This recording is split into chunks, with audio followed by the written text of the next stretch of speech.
அண்மை செய்தியை பார்த்து வருகிறோம்.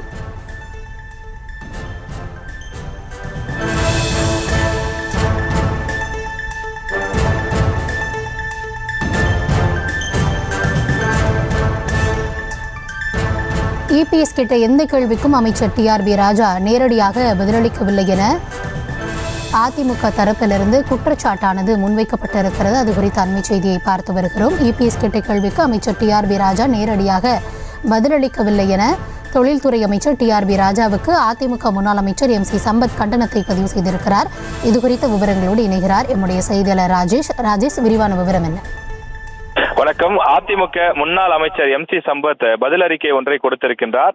அதில் எதிர்க்கட்சி தலைவர் எடப்பாடி பழனிசாமி எழுப்பிய கேள்விகளுக்கு தொழில்துறை அமைச்சர் டிஆர்பி ராஜா முறையாக பதிலளிக்கவில்லை என்று குற்றச்சாட்டை முன்வைத்திருக்கின்றார். அதில் 2021 பொங்கல் பரிசாக அப்போதைய முதலமைச்சர் எடப்பாடியார் 2500 ரூபாய் அறிவித்த போது மற்றொரு கூட்டத்தில் எதிர்க்கட்சி தலைவராக அப்போது இருந்த மு.க. ஸ்டாலின் அவர்கள் பேசும்போது, நான் கொடுக்க சொன்னது 5000, இப்போது அதிமுக அரசு கொடுத்திருப்பது 2500 என்றும் 5000ல் 2500 போக மீதம் இருக்கின்றது என்றும் பல்வேறு விஷயங்களை குறிப்பிட்டிருந்தார் என்று குறிப்பிட்டிருக்கிறார்கள். எனவே இந்த விஷயங்களை எல்லாம் குறிப்பிட்டு தொழில் முதலீட்டை ஈர்ப்பதற்கான அரசு முறை பயணமாக கடந்த ஜனவரியிலே ஸ்பெயினுக்கு சென்ற போது 3440 கோடி ரூபாய் முதலீட்டிற்கான உடன்பாடுகள் ஏற்பட்டுள்ளதாக தெரிவித்த நிலையில், உடன்பாடு ஏற்பட்டிருக்கக்கூடிய ஒரு சில நிறுவனங்களில் 2 நிறுவனங்கள் அலுவலகங்கள் சென்னை மற்றும் பெருந்துறையில் செயல்படுவது தெரியுமா என்று அவர் கேள்வி எழுப்பியிருக்கின்றார். அதிமுக ஆட்சியான 2020-21 அந்நிய நேரடி முதலீடுகளை ஈர்த்தலில் மூன்றாவது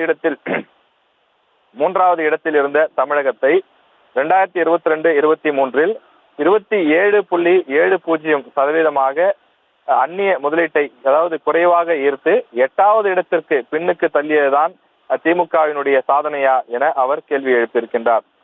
இந்த அறிக்கையிலே விரிவாக பல்வேறு விஷயங்களை குறிப்பிட்டிருக்கக்கூடிய முன்னாள் அமைச்சர் MC சம்பத், தற்போதைய உங்களது ஆட்சியில் செமிகண்டக்டர் தொழிற்சாலைகள் தமிழகத்தை விட்டு இந்தியாவின் பிற மாநிலங்களுக்கு சென்றது தெரியுமா எனவும் அவர் கேள்வி எழுப்பியிருக்கின்றார். திமுக அரசு பொறுப்பேற்று 3.5 ஆண்டுகளில் நீங்கள் ஈர்த்த தொழில் முதலீடுகள், ஆரம்பிக்கப்பட்ட தொழிற்சாலைகள், அதனால் வேலைவாய்ப்பை பெற்ற தமிழக இளைஞர்களின் எண்ணிக்கை, மாவட்ட வாரியாக ஆரம்பிக்கப்பட்ட தொழில்கள் என்று தமிழகத்தின் தொழில் வளர்ச்சி குறித்து வெள்ளை அறிக்கை வெளியிட முடியுமா என்றும் அவர் கேள்வி எழுப்பியிருக்கின்றார். தொடர்ந்து பல்வேறு விஷயங்களை குறிப்பிட்டிருக்கக்கூடிய அவர், தமிழகத்தில் சிறு மற்றும் குறு தொழில் நிறுவனங்கள் ஜவுளி தொழில் நசிவடைவதற்கு காரணம் திமுக அரசினுடைய தொழில் கொள்கையே என்று குற்றச்சாட்டை முன்வைத்திருக்கிறார். செய்திகளை உடனுக்குடனும் துல்லியமாகவும் தெரிந்து கொள்ள சப்ஸ்கிரைப் பண்ணுங்க.